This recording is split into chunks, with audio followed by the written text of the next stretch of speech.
How's it going, everybody? Happy Saturday. I got my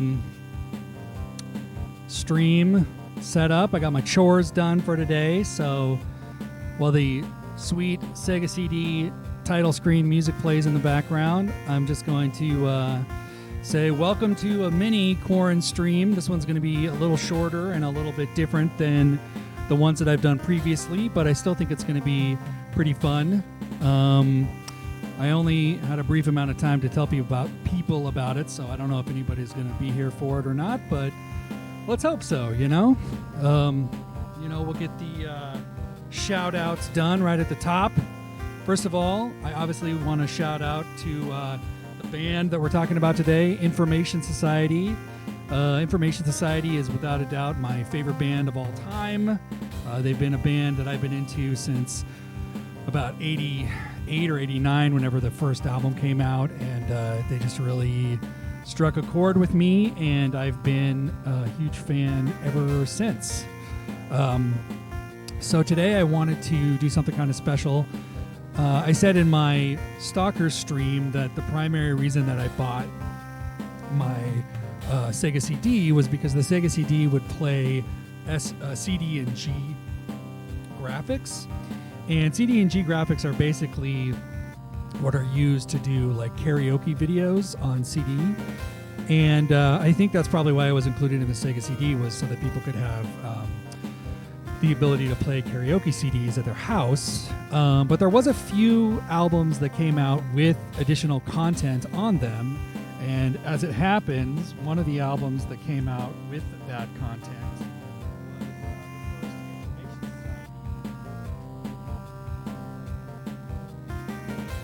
one sec.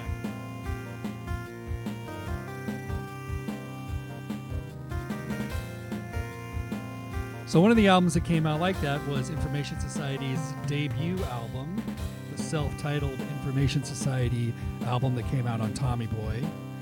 And let me put that have a spit pile over here. Have a lot of show and tell for today. And the full CD had videos for every single song, and they were basically like karaoke videos because they had lyrics and stuff. And so I'm just going to play that video for you today, and then I'm just going to talk about, my memories of the band and show off some of my CDs and records that I have and some of the various singles and things like that. And for those of you that know me, I'm a big maxi CD fan, so I'm going to show some of that stuff off. So let's get going here. And you can see how this interface looks for playing CDs on the Sega CD, which is kind of interesting. So I'll press start. We're playing this on a real Sega CD. This isn't like an emulator or something. So the first thing that you want to do is you want to come down here and you want to turn on CD+G, which is CD and graphics. And I remember the first time I did this, I was so excited because I had spent about a year calling around to like electronic stores in Fresno, which is where I lived, looking for somebody that had a CD player that played this stuff, because in the liner notes of the Information Society CD, it said that it had this capability, and I just had no way of watching it. And at the time, I didn't really realize that karaoke CDs were a thing. So I thought of this as just technology that was only for audio CDs, and nobody really knew anything I was talking about. The liner notes mentioned like a CD+G adapter, but there wasn't anybody I could find that even knew anything about that. So the fact that the Sega CD had this capability was super exciting to me. So we're going to press play here, and we'll get started with probably Information Society's biggest hit of all time, What's on Your Mind? Pure Energy.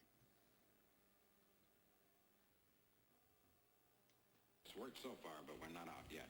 I don't know how that audio is. I hope it's okay. It's coming through a little crispy on my end, but I hope it sounds okay in the feed. Tell me what's on your mind. So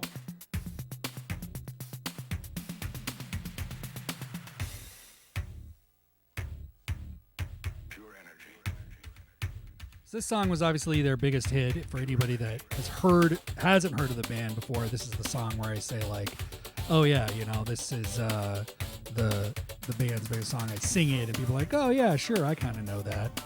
And There's like autobiographical stuff here. It's actually a little hard to see on the stream. Maybe I should try to adjust the brightness a little bit.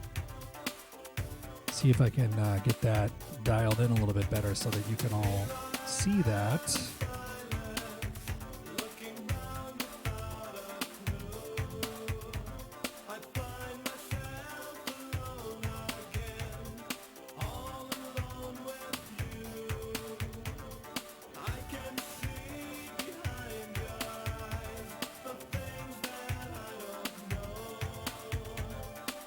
There, that's a little bit better. We're had the brightness cranked up a little bit because of playing Resident Evil earlier. That's pretty good. So anyway, there's some biographical information here about the band. This is what the 12-inch looks like. It's got Kurt, the lead singer, on the front there, in a similar pose to the one that's on the front of the album. There was 5 remixes on here, which was pretty similar to the tape single, the maxi tape single, and the CD single.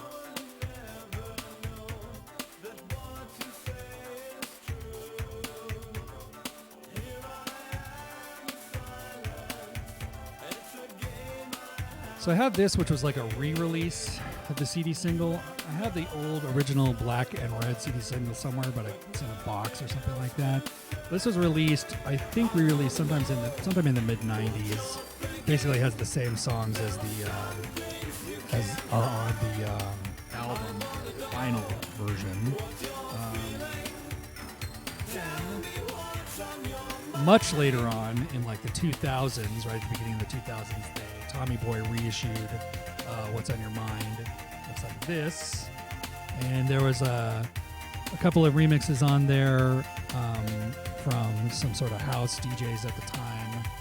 And some pretty good versions of What's on Your Mind. But obviously the original with like the field hammer there and like the kick drum and stuff is just such a classic song. And if you listen in up here, you're gonna hear this sort of like gated guitar solo thing, which was like really unique. I mean, I think like the Shaman tried to do something similar to that, but you really hear this part.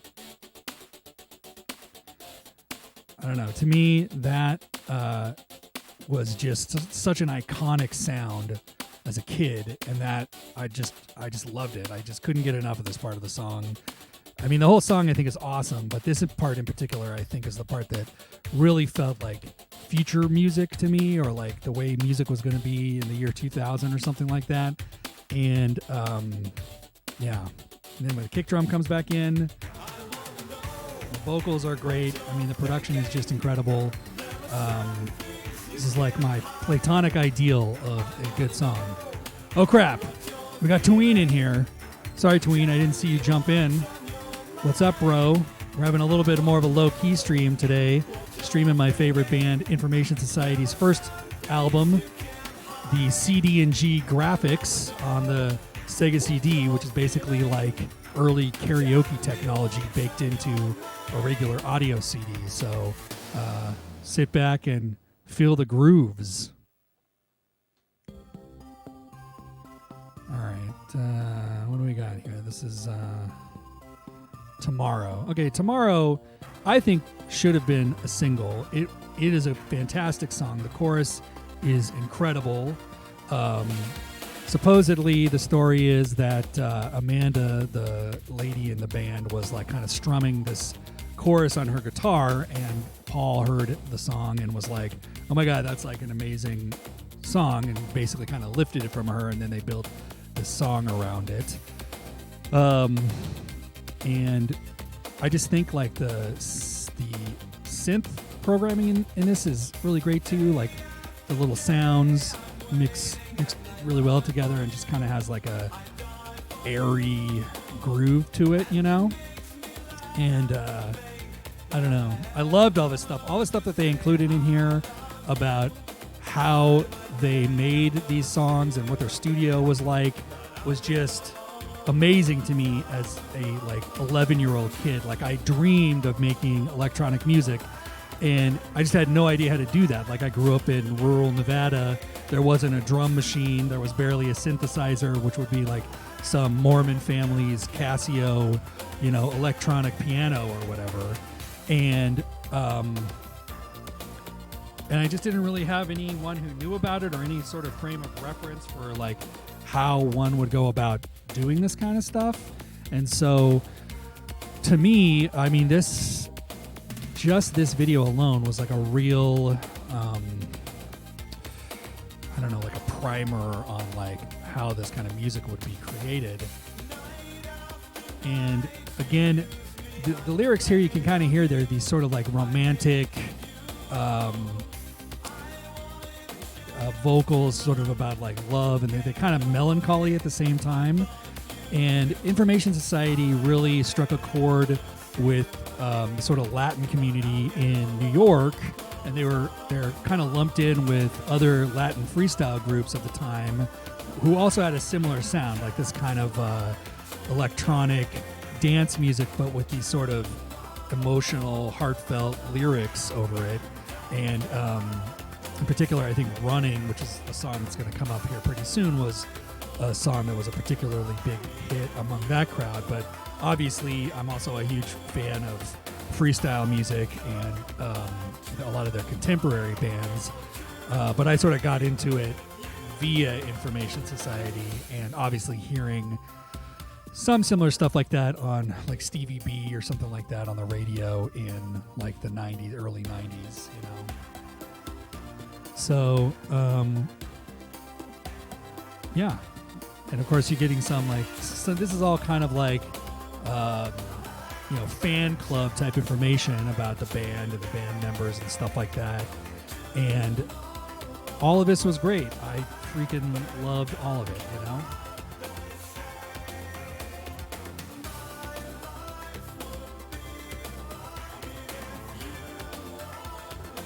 Just listen to that chorus. Come on. It's such a great song.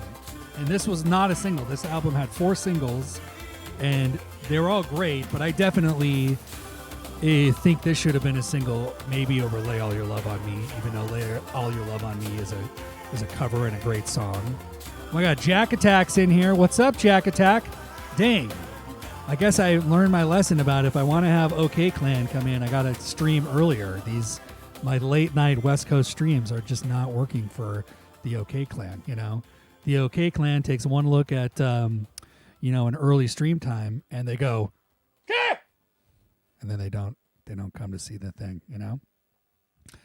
All right, track 3, here we go. This is, of course, a cover of ABBA's classic song, Lay All Your Love on Me. It's a little weird that they changed the gender of the song to be from the perspective of a dude, which I guess makes sense because it's a dude singing it.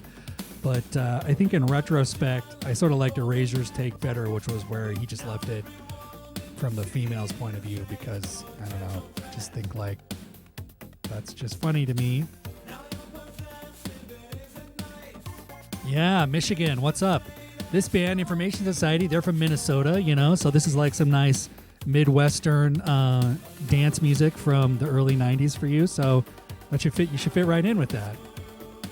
So I have a couple of show and tell things for this song. When I was in college, I worked at the local college radio station, and so because of that, I had access to promo CDs, and I don't know how many of these there were, but this is a radio promo single for Lay All Your Love on Me. There's probably like maybe 100 of these in the world. I don't know, but I have one. It's a real treasure to me. I love it. But they also released a commercial vinyl single.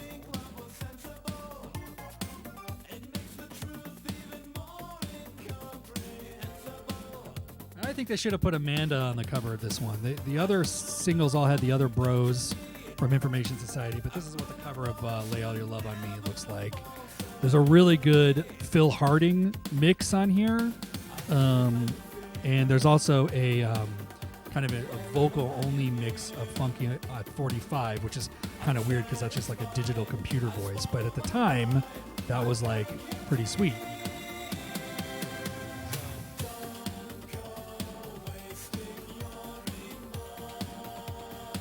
Yeah, so that's what that looked like. Obviously, this song, if you don't recognize it, was a single by the band ABBA from Sweden and a big disco hit. And so this is probably, I don't know if the studio had them do this cover or if they are just big ABBA fans. Who doesn't love ABBA? I'm a huge ABBA fan. When I was a kid growing up, my dad, he listened to two bands primarily. One was ABBA and one was Paul Simon. And so I think that's actually kind of a good inflection point for me of like this kind of sensitive singer-songwriter and then this like disco dance music. And in a lot of ways, I think Information Society fits into that too. I don't know. It's like a weird thing to say, but that's true. And if any of you are wondering why I don't have the coif showing, I was just doing chores. I haven't done my hair, so it's a big poofy mess. But I'm wearing my Sonic the Hedgehog baseball cap that I got from my buddy Sam, who worked on the ad campaign for the recent Sonic the Hedgehog movie, and he got a big bag full of Sonic the Hedgehog crap, and he gave it to me because he's a solid bro, and I appreciate that.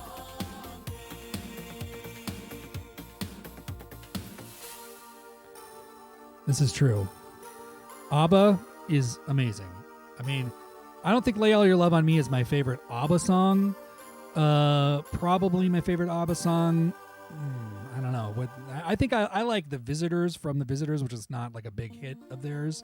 But I think of their big hits, probably Gimme, Gimme, Gimme, maybe Ring, Ring, something like that. I don't know. All right, here we go. This is another single off of this album. This was their ballad, the sort of down-tempo ballad. Has a real 90s sound, has that kind of like those Yamaha sort of pads and stuff like that.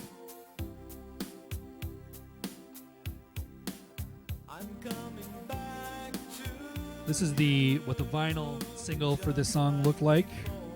Repetition. I think that's James. That's James on the cover probably. It's green.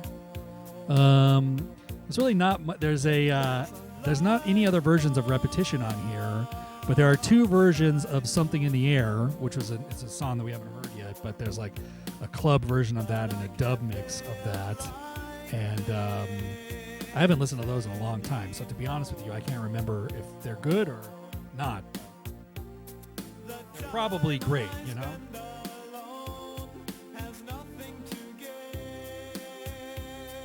And then I also have this radio promo for Repetition. It does not have the Something in the Air songs on it. It has a weird radio edit of Repetition, which basically cuts out some of the kind of bridge part. Makes it a little more radio friendly. But like, if you can imagine, I'm a, morose teenager, preteen, as I probably was really into this when I was about 12, and so this was kind of being a goth kid, and I just, like this particular song I felt was really emotional, and I had vivid memories of like pining away for, girls in my drama class and listening to this song,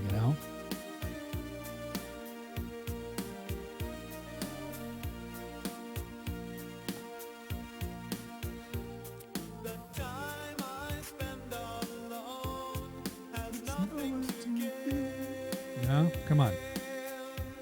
You got these great, not even 8-bit images of the band that look like that, like this is like a pretty crazy thing, like digitized images, and I think this album was put together in the late 80s, and so the technology to make this kind of stuff, existed, but it was definitely not something you would run into, because at the time, most computers were still not highly graphical, at least not with this level of fidelity, and so I think seeing this sort of stuff was pretty amazing, or at least I remember it being like pretty futuristic and cool,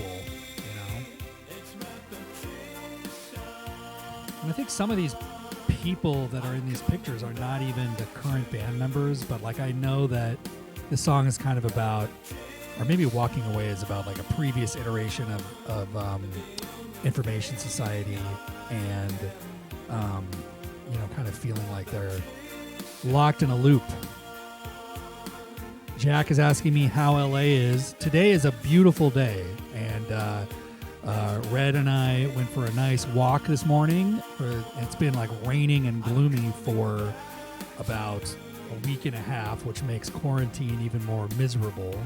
But today it's beautiful. It's very sunny and nice outside, so we got up and Becca had her quarantine pancakes, and I had a nice banana, and then we went for a walk, and then we did chores, and I'm really fighting the urge to have a couple of brewskis. I've been not drinking since I've been in quarantine, but it's such a nice day. It really feels like a hang out on the back porch and have a brewski type of a day, So LA is okay. Like, we're getting by, and hopefully things are good. How are things with you?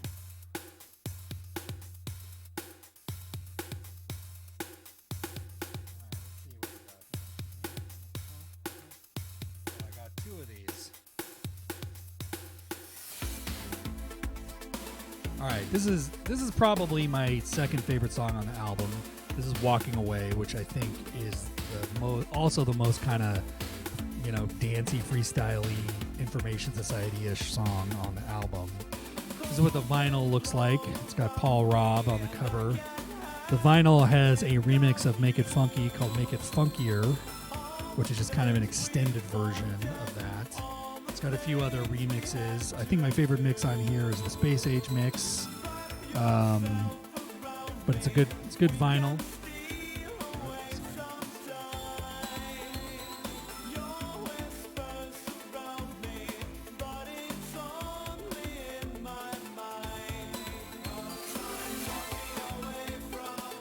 I don't have a promo CD for this one, but I think this is just the retail version. The retail version has a couple less songs on it than the vinyl does, but it does have the Space Age mix, which is, as I said, my fave. And some, one by Chef Pettibone, and he's awesome. His mixes were always great for like Madonna and people like that at the time.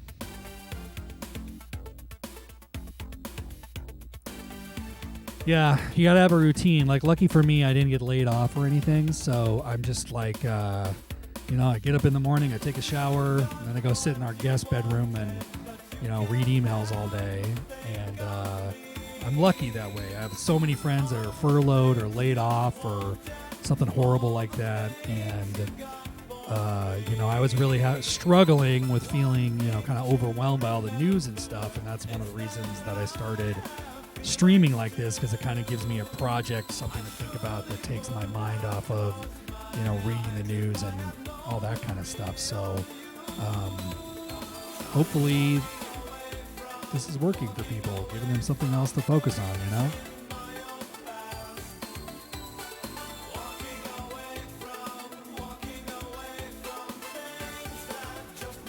Oh, I also have the 7-inch single of this. It has a different version of Make It Funkier, or at least the name on the sleeve is different. Although I think when I've listened to it before, it sounds pretty similar, but maybe it's slightly different just because the Walking Away on here is the radio version and not like a remix or something.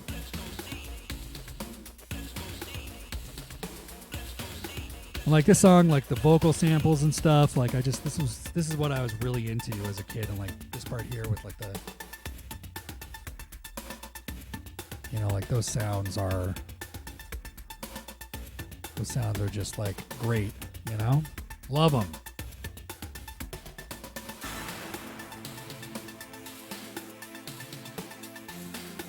It's like my stream might be having a little bit of a problem. I don't know. I'm recording this live though, so I'm going to post it on YouTube and hopefully it'll be nice and clean.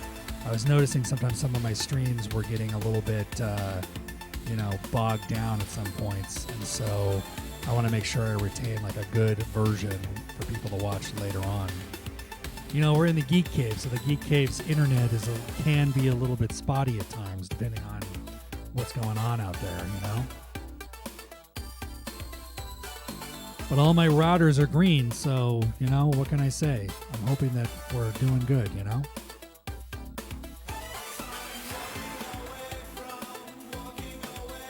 Oh man, there's some weird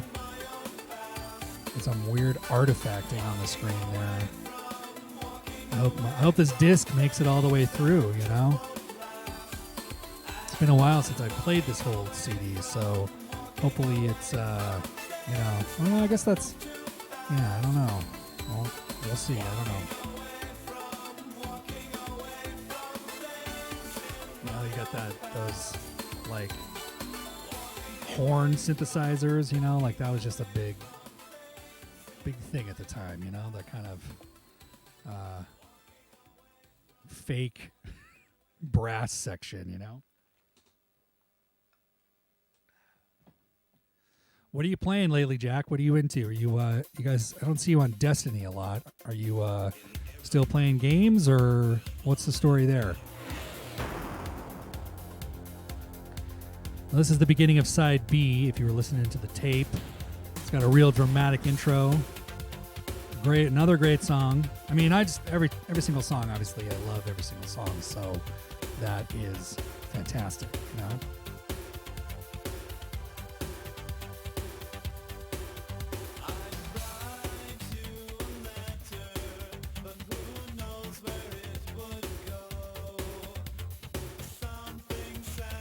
Oh, crap. Voodoo's in here, too? Man, we are really... OK Clan is representing today, Yeah, I'm getting a little sick of Destiny myself. I mean, I'll always play it just because Red, loves it so much, and I like playing with her, but I really feel like the grind is real, and there's so much stuff in the end game that if you don't have a group of people to play with, you just can't do it. Like the tower events that are going on right now, it's impossible to find anybody to play those with, and so you can't finish those weekly things, and it's just kind of sucks, So I try to do the stuff that I can solo or I can do with some people that are available from OK, but it's hard to rely on that, and I think that everybody in the clan probably feels the same way. We all kind of get together for Iron Banner and stuff, but it's not easy to get a full group together to do something like a nightmare raid or whatever, So I don't know. I think the Spider-Man DLC is on sale, so I've been thinking I might pick that up and play some of that. I don't know. We'll see. Oh yeah, some of my bros from work have been playing Sea of Thieves too. They've been saying it's really good. I have an Xbox as well, so that's definitely something that I might want to look into myself, Damn, OK Clan. You know what, you guys? I've been shouting out OK Clan in all my streams, and it's just like this thing that nobody knows anything about, because usually my late night California streams are all like my work buddies, But now you're finally here, so that's great. Yeah, I know. I feel like Iron Banner really is the thing that's getting us all back together more often than not. It's just kind of an easy thing to jump in and out of, and the grind isn't too horrible, and it's not impossible to have fun. I really feel like the problem with Trials is that you could play Trials for 2 or 3 hours and get nothing, get nothing for it, and you got these people that are resetting their tickets at 3 wins and then going and decimating everybody, and it just sucks. It's I don't really see what the fun aspect of it is, and it's I'm not that good at PvP, but I feel like even if you're sucking and you're going in there, you should at least get something. I'm not saying you should get the lighthouse armor or something like that, but materials and how about some upgrade modules or some crap like that. I don't know.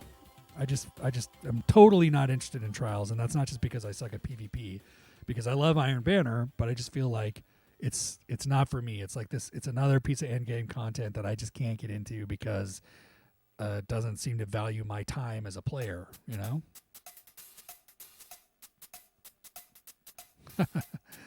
Yeah, I definitely feel like that's something I miss about D1 was that you could have a favorite gun that was super old. Like I was into Suros and I played with it all the time. And it was still, I mean, it wasn't, the meta would change over time, but it wouldn't get to the point where like there was one gun, like the Recluse or how the Hardlight is currently, where it's like, if you're not playing with that gun, you just might as well just not be playing, and I like the fact that Bungie tries to balance stuff and make irrelevant guns relevant again, or to like say like, oh, nobody's using pulse rifles, let's bump them up a little. But I think at a certain point, there's just you just see the same guns over and over again, and it's just like, what's the point of this,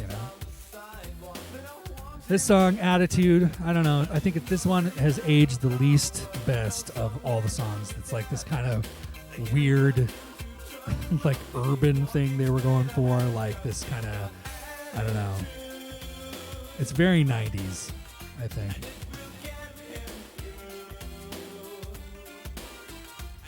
Yeah, I guess I should try out Sea of Thieves. I also have, like on Xbox, I have Gears 4 and 5, and I have friends that want to play those, and I haven't even opened Gears 5, even though I got it for my birthday in October. And the same goes for Halo, whatever, like Halo 5, I think. I have that too, and I never played it. And I don't know. I think that, Red's been talking about getting Dead Souls 3, Dark Souls 3, and playing that. And I know that's a big time commitment. So I think if she gets really into that I'll probably, finish off some stuff in my pile of shame. I need to play the DLC for Horizon Zero Dawn. I never finished Fallout 4. I want to finish. There's like a bunch of stuff that I would go back to, but for now I'm just sitting in my Geek Cave playing retro games, and that's been a lot of fun. Yeah, I've God of War 2. I haven't even started it. I bought it like on Black Friday or something like that, and I need to do that. I hear it's pretty sweet, and it looks great from what I've seen of it. But I don't know. I played the first two Gods of Wars, but I didn't play the more recent games, so I don't know.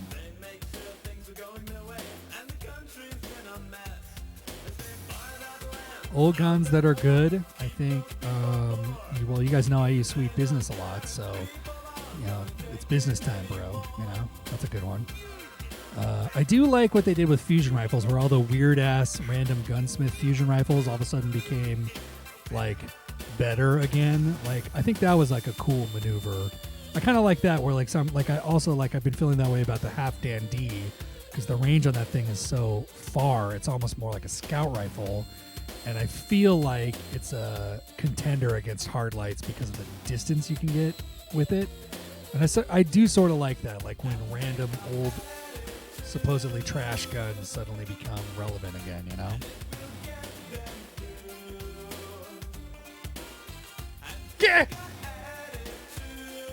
Yeah, that's right, buddy. Taking into business class. Poor Red is in vacuuming right now, so she had a class this morning, so I was doing chores, and I got done with my chores, and then I said, sorry, you got to vacuum, it's your turn. So she's missing this great chat and these cool tunes. All right, got 3 more songs. This next song is, oh no, sorry, this is not the second biggest song of theirs. But this is Something in the Air. This is a good song. It's a little kind of funky jam. This is the one that there was remixes of on the Repetition vinyl, and it's got a James Brown sample, so that's pretty happening.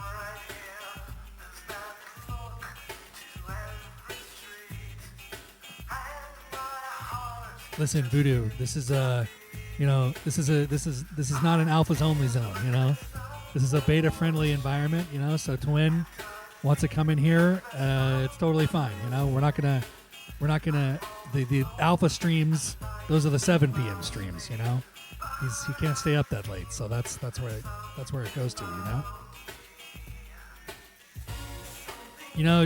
Jack and Voodoo, don't be afraid to, smash that follow button, Oh, I see Jack already did smash the follow button. Damn, 31 followers? Wow. That's amazing,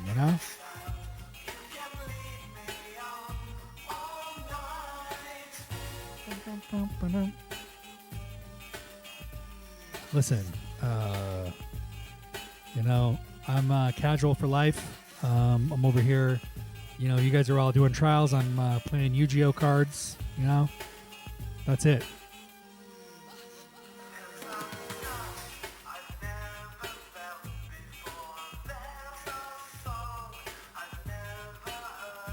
So, I wonder if these graphics were probably done on like Corel Draw or something like that. But they definitely have a Windows Paint feel to them.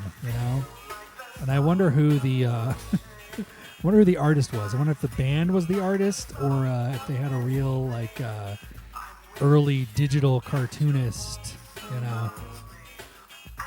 doing this. And I think this is the story of, I don't know, them having a big hit in the freestyle clubs. I don't know. I haven't really been watching the videos that close, and that's my fault. I apologize to you.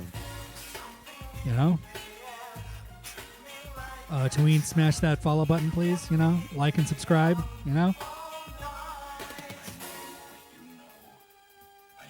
I mean, how are you going to know if you don't smash the subscribe button? That's all I know,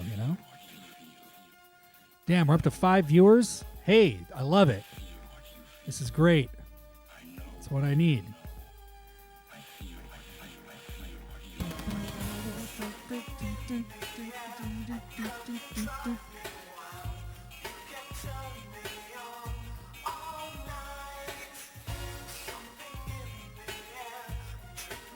So once again, just as a reminder for new people to the stream, this is the first Information Society album. We're streaming the CD+G graphics portion from the audio CD on my Sega CD back in the background here. CD and graphics was the early format for karaoke CDs in the late 80s and early 90s. And there was a handful of bands that put CD+G stuff on their records, and this particular record happens to be my favorite band, Information Society. So, I thought I'd take this opportunity to stream these jams. Well, King, he's got the skills, but I don't so much have the skills as anybody who suffered through my Splatterhouse playthrough knows. They come here more for, just me joking around and being silly and chatting with the chat. It's interactive, That's what people like about it, I guess. I don't know. That's what I go for. Sharing a little history.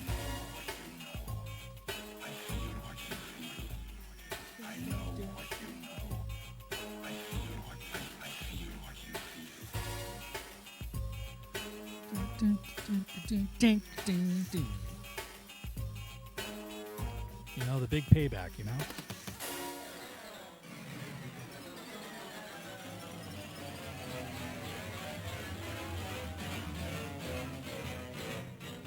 So this album came out on Tommy Boy, which was a big hip-hop label back then. And the reason they came out on Tommy Boy was because of this song right here, Running.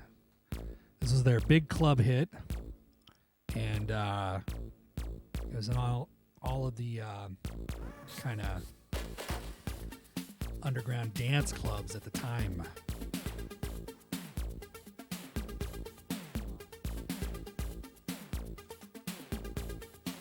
I guess I don't have the original vinyl for Running. I think I have it somewhere. I just didn't dig it out in time. This is the maxi single. It's got 4 different remixes on it. This is a re-release that came out in the mid-90s, but this song originally came out in like 89. And then, much like Walking Away, Tommy Boy reissued an updated kind of remix maxi single in like 2001 or 2, like the tail end of there being Tower Records and stuff. I remember I bought this at the Tower Records in Burbank shortly before it closed. And there's a couple of good, it's like all kind of like house versions, but they're pretty good. I also found a vinyl version of that 2000s reissue. And at the time, they put out kind of like a greatest hits with some additional remixes and stuff. And that was pretty good. There wasn't any mixes on the greatest hits that you couldn't find on the other stuff.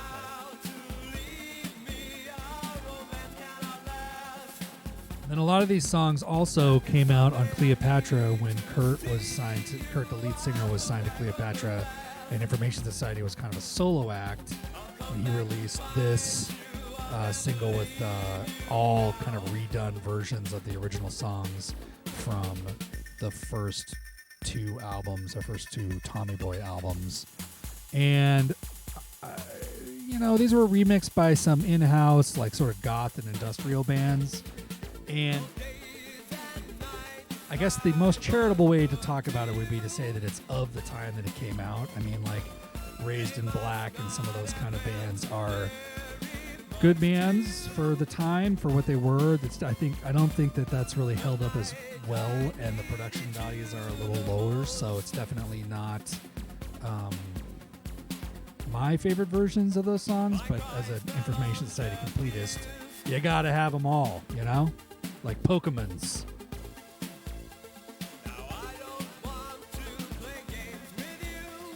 All right, Jack, have a good dinner. See you later. Damn, Voodoo, smash that like button, That's what I like to see, bro. One of these days I gotta figure out how to get some of OK Clan on here, get you in another window, and we can play some classic Bomberman or something like that.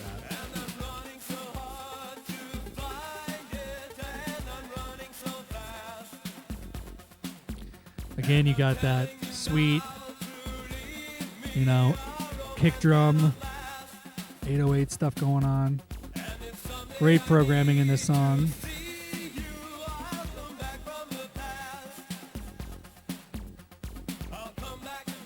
Definitely the sound coming out of this is not great, I think. I think for the Sega CD, I got to look into running cables directly out of the Sega CD, because at least in my headphones, I'm hearing like some distortion and stuff. It's not fantastic.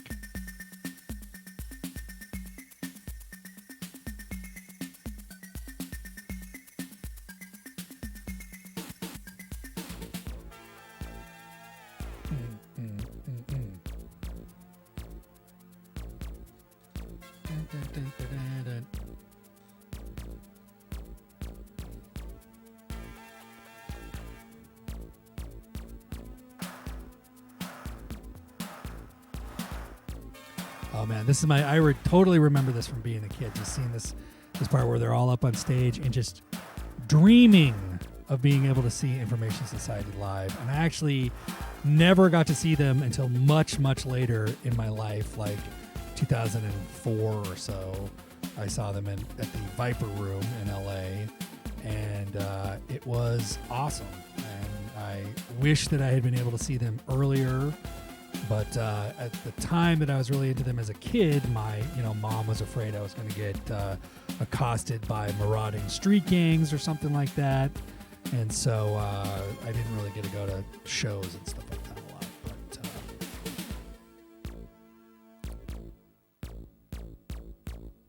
damn, that's nice. This breakdown, those sounds. Loving it.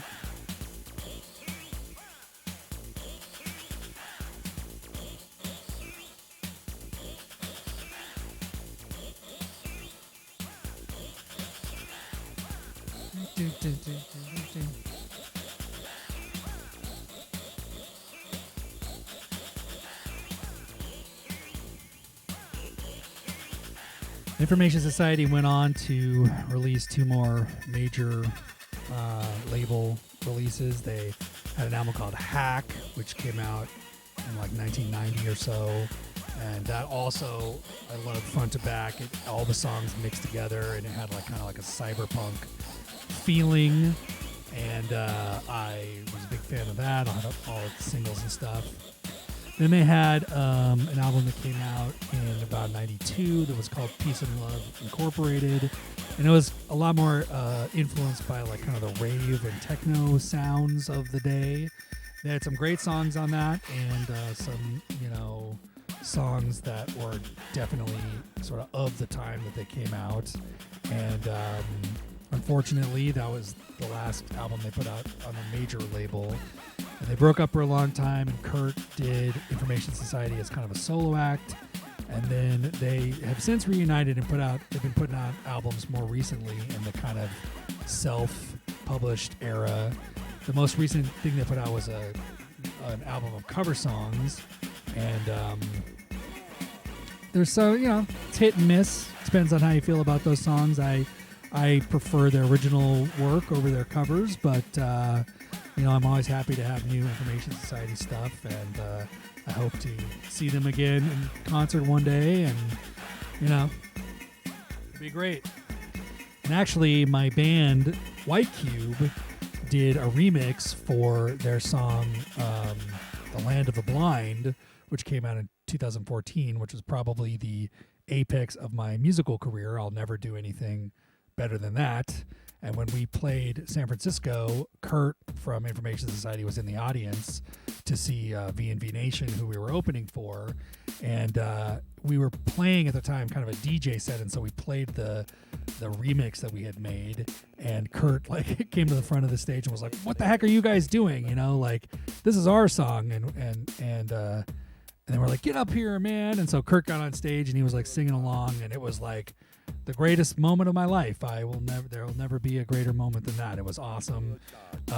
And he came up to us after the show and was like, "Hey, I didn't realize you guys were just like DJs, and it's cool that you're playing our stuff." And so that was great. And this is a great band. This song is not very long, so we're probably wrapping up here. But thanks to the OK Clan, who came out and repped hard. Look them up. If you want to play some serious, Destiny. And I'll be back with another Corn stream soon. See you later. Bye-bye.